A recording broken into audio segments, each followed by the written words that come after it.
We are creative entrepreneurs, and we also know how difficult it can be to navigate the journey of entrepreneurship. Today, you are going to unite with other creatives. Let's step out of this isolating experience as business owners, as authors, as podcasters, or speakers, and let's start learning actionable tools you need to build an explosive brand. Let's start creating. Now on with the show.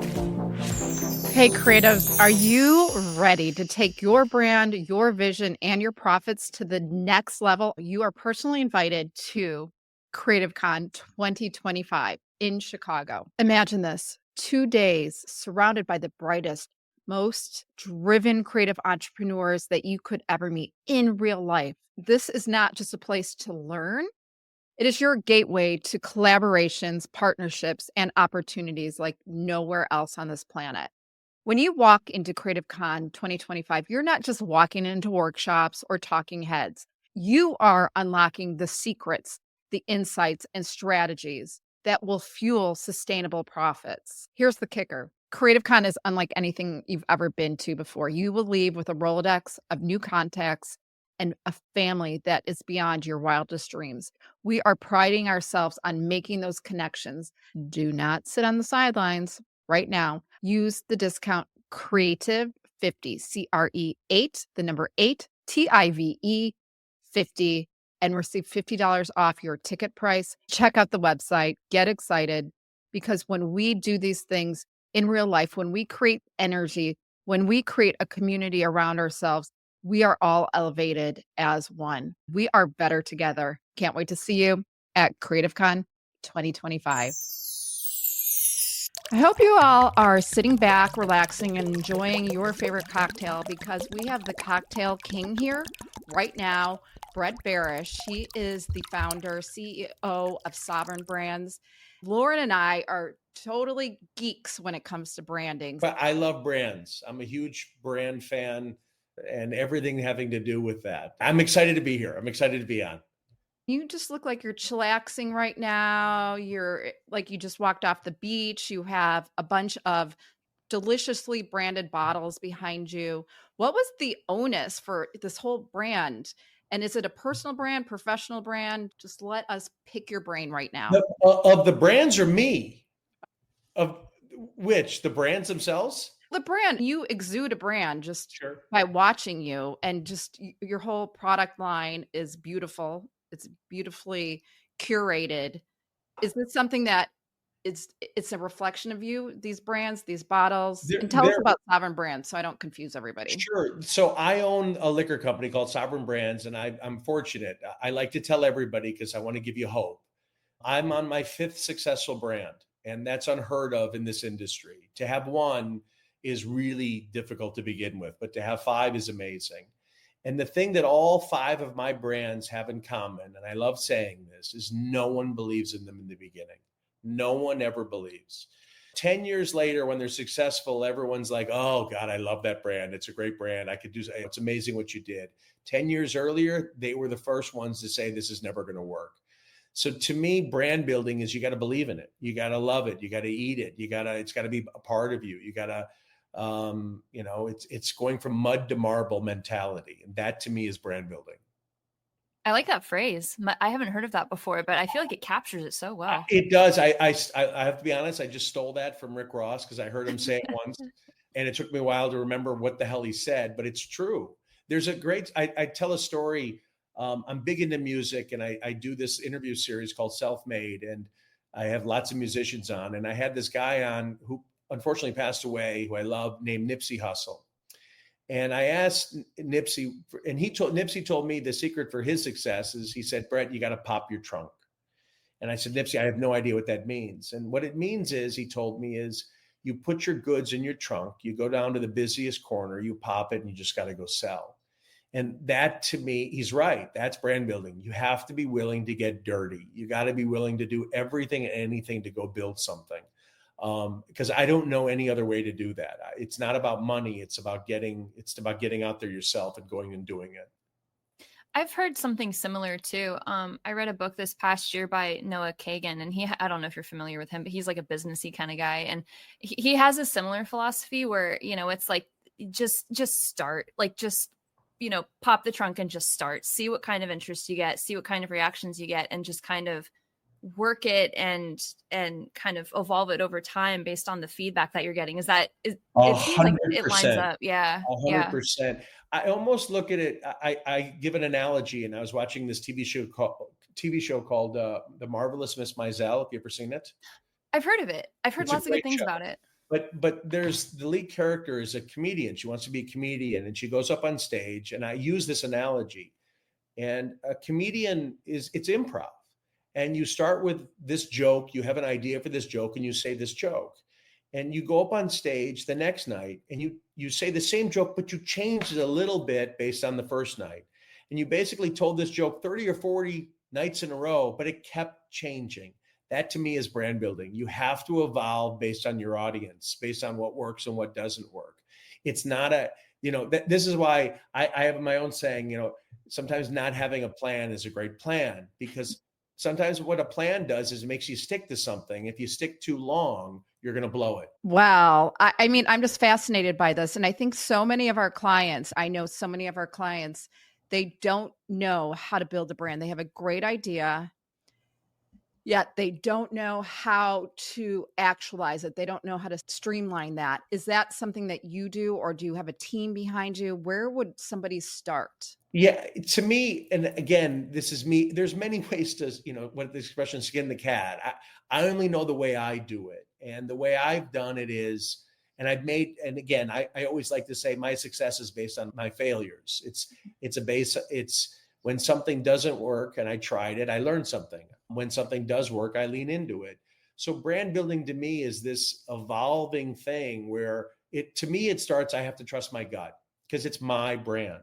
And again, I have lots of sayings. And one of my sayings is if anybody's going to fuck this up, I want it to be me. So I have to believe in it. I have to think this is right. My mistakes early on was, boy, this guy's been in the industry 20 years longer. He knows what he's doing. Oh, this guy is a marketing genius. He knows what he's doing. At the end of the day, it's your brand. You're doing this for a reason. You have to believe in what you're building. And the key is I look at it like my children. I have 6 kids. You don't know what they're good at until you put it out in the world. And then you lean in on what they're good at. My son is 10 and he's amazing at math and reading and science. My daughter is 9. She's a wonderful artist. She can sing, she can dance. My son is horrible at dancing, horrible at anything artistic, can't draw. My daughter can't read, can't do math worth crap. What do? You lean in as parents on what they're good at and you backfill. That to me is brand building. You lean into it and backfill. I love that analogy about being a parent and building your brand, because your kids are mini brands, if you will. But it's true though. To me, you don't, you got the basics of the brand. I've got my whiskey. This is the Deacon. There's a reason it was created. There's a story behind it. There's a reason why it tastes the way it does. There's a reason everything exists on this. And now my job is to put it out in the world and see how the audience reacts to it. And who is the consumer who really, who gravitates toward it, and build around that. That to me is brand building. I have a couple questions. And the first one is that it sounds like you almost kind of have to show up and prove it to yourself first before anyone else needs to get involved, because it's such a seedling of an idea and you kind of have to water it yourself with the vision that you have for it. And when you get it figured out, it's almost, you can't really have an ego about it, because you're going to have to shift and evolve over time based on the kind of feedback that you're getting. I'm just curious about, do you operate from a similar philosophy or slightly different? I would say yes, with a caveat. Yes, but it never ends. It never ends. It never, ever, ever ends. I have my rum Bumbu, which is this thing. So I have to run and go get my bottle of that. That's okay. This is the number 1 premium rum in the world. It's probably the fastest growing rum in the world. Really? It's having amazing success. Yet I still have markets who don't believe in it. So it never ends. You constantly have to, keep pushing people, keep trying to get people on your team to believe in something. It never ends. I wish maybe it gets easier, but it never ends. I mean, you look pretty chillaxed for someone that's never ending in terms of building a brand. How do you balance that as a CEO, as a father, as you're building your empire, the king of your empire?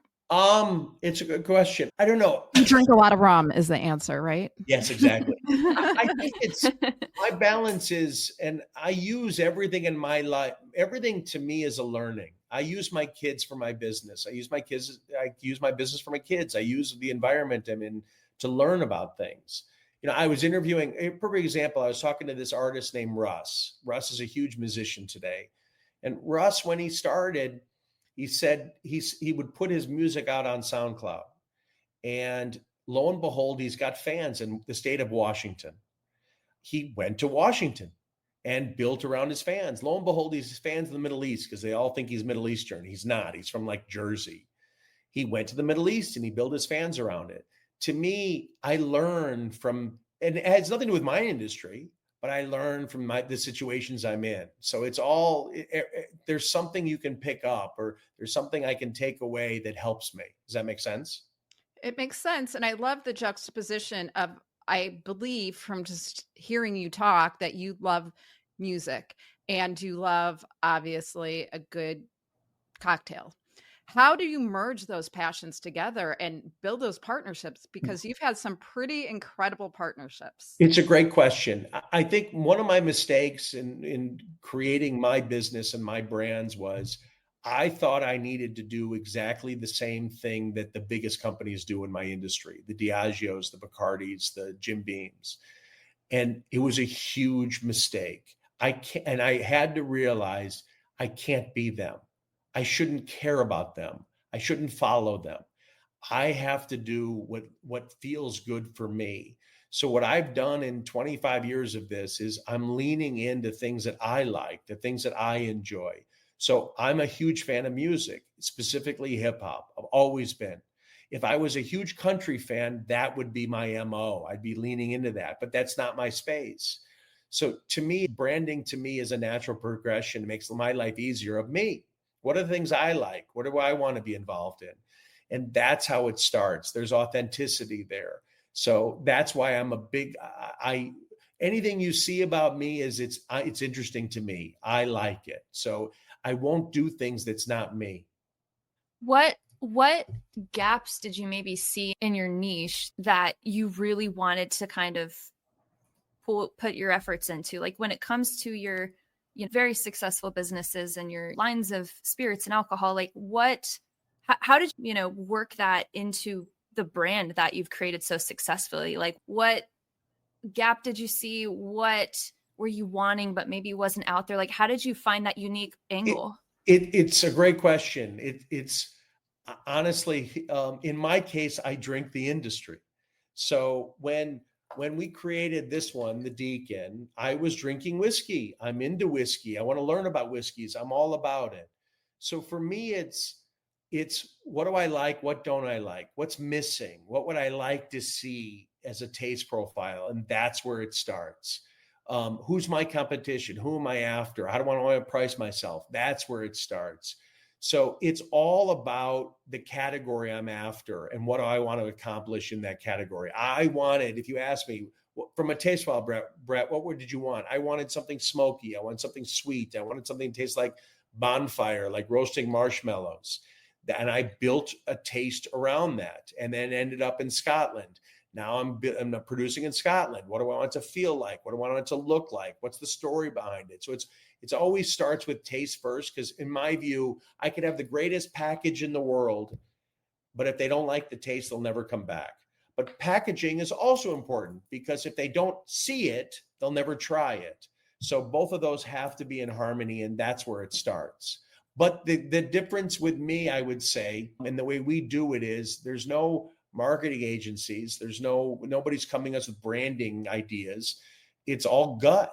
And that's where it comes back to, I have to trust my instincts. What do I want? What do I want to see in the design and the ideas behind it? So I'm a big believer in trusting my instincts. Can I ask being in a product-based industry, can I ask what the production process looks like for your drinks and stuff? Because Julie and I are both service-based, so this is so interesting about you have to make the thing that you're offering. And I'd love to know what the behind the scenes of that looks like if you're open to sharing about that. So I have views, and I think that's important. If you have a view of how things are done, I don't want to follow. To me, sometimes tradition seems silly. And I say this in an abstract way. So if I take this whiskey, like if you know what a single malt is. So everyone always talks about single malts. Single malt just means it's one malt from one year. So to me, and it's priced expensively, to me, single malts are silly. Anybody can make a single malt. You just wait and you're done. To me, it's like a painter. If a painter only has one color to paint with, you can't do much on the canvas. If you have a rainbow, it brings everything to life. So my approach is, okay, I want a rainbow mentality. I want to think differently. And so I realized I can do so much more with taste if I have different years, different vintages, different aisles, different malts, different grains, then I can bring it together. Then I back my way into, from a production side, okay, how do I get that taste profile when I have all these options? So to me, it's always based on trying to look at the way things are traditionally done and say, is there a better way that's not based on the same old traditions, what we're told? That's where it always starts with me. I find it so fascinating. An alcohol line would be something it may be risky to even invest in that. How did you overcome that risk? Or are you always into taking risk? I'll answer it in a few ways. One is there's no such thing as an easy industry. It doesn't exist. There's no such thing that's really fast. And I learned my lesson. I thought this would happen really fast and be really easy. And I could just get 2% of the market in my category. And that doesn't exist. So once you get rid of that notion and its stupidity, then you have to really just love what you're doing. And if you love it, the money doesn't matter. So that plays a huge role in how I think. Huge role. For me, I've been doing it 25 years. My first 6 years was horrifying. I stopped paying my mortgage because I put all my money in my business. And I got foreclosed on. And back then they'd have a marshal come and lock your door. I stopped paying my taxes because I could put more money in the business, and the IRS they can still find you and sweep your bank account. So I've been through all that and I loved it. It's stupidity in some cases, but I loved it. Because it made me realize it's not about money. I got to love what I'm doing. And that's why. Coming out on the other side from all those struggles and challenges, especially starting out in those first 6 years, what would you say your definition of success is for you? Is it like getting to a certain point, or is it like an ongoing experience? How would you define that for yourself? I think it was, they say in your darkest moment, that's where light occurs. And I think that's what happened with me, which is, I realized I can't force it. I can't make it happen faster than it is. So I have to enjoy what's happening. So it wasn't about money. And if you asked me ever, Brett, what's success to you? To me, success is every account that's happy with my brand is success. And now I got to move on to the next account and the next account. And eventually it builds. And it gets back to that saying, we all want it fast. But just like a child, you want it to grow up really fast, make it eat, but it doesn't work that way. It takes time. It takes time before they can walk on their own. It takes time before they're able to dress themselves, feed themselves. Mm-hmm. It's the same thing with brand building. Yeah. And I'll tell a different story. I was a speaker at a conference for Citibank and on disruptive brands. And the guy who went on before me was the CEO of a brand called Casper Beds.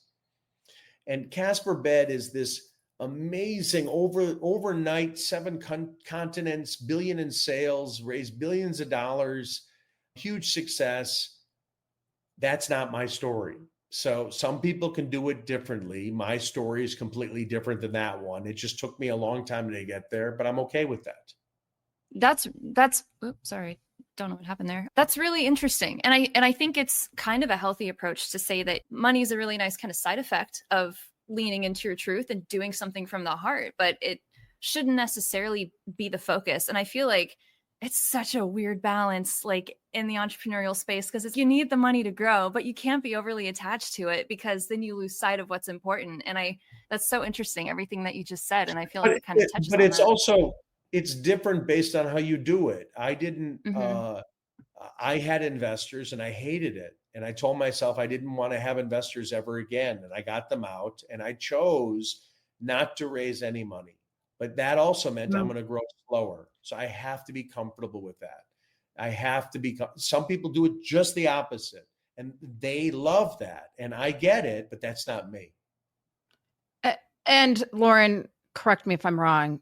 Brett is a complete creative and he is a visionary. And I just feel your energy in terms of nobody can tamp you down. Like if you're not creating, if you're not thinking, if you're not building, you are less of an advanced human, if you will. And I've heard a lot of things in terms of visionaries, and I believe you are a visionary, Brett. I'm positive you are, that you have to have massive failure in your life to be a visionary. You also have to have equal parts IQ, EQ, and even some neurodiversity. Those are the ingredients for a visionary. The magical cocktail, if you will. Yeah, magical cocktail. You gotta, and again, the way I speak, the way I talk, it's because of the mistakes I made. Or one of the biggest things I tell people, and it was my mistake, is don't wait for other people to help you. And that was a huge mistake for me for the first few years. I thought those who could help me would help me. And my mistake was waiting for them to help. Don't think like that. Just go do it. So I don't think I was going to ask you, because I think a lot of people, when you say just do it, they're thinking, I don't have the money to do it and I can't live on the streets to do it. What is that recipe in terms of getting over that mindset? Yeah, that's a difficult one. For me, it was, I'll say it differently. Where I took the leap was I was the kid, I wasn't a kid, I was in my 30s, who I always had lots of ideas. There's those people out there who know exactly what they do and they do it. God bless them. They're the luckiest people in the whole world. Sometimes there's people like me who have lots of ideas, but never pick one because I'm afraid it's the wrong one and I'm going to just waste my time. So then I went 10 years wasting my time until I finally said, I got to pick something. I got to do it. And I took that leap. So sometimes that leap is the most important one. So that's a different type of leap than just, do I have the money for it? Can I do this? So there's lots of issues. There's different ways to get there. My biggest takeaway from this whole conversation is to trust your intuition and then to do something about it. And that's entrepreneurism. Yeah, that's again, when I jokingly made the comment that if anybody's going to fuck it up, it has to be me. It's because I let other people make the decisions.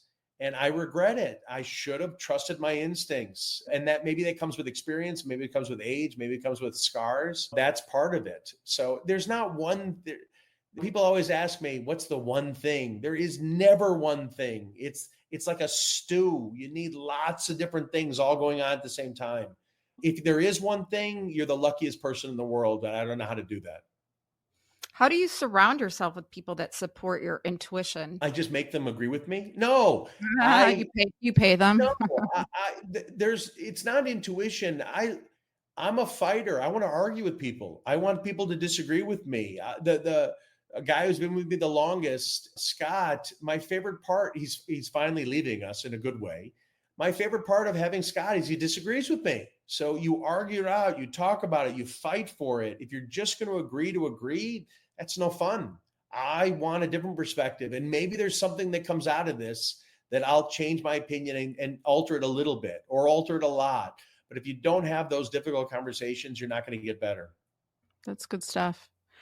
I have always been conflict avoidant and I am stepping into my own power of knowing my vision. I know what people want in terms of what I offer the world. And by not following that, I have definitely had some big bumps in the road. But the key is I went into a call yesterday or 2 days ago with my team in China.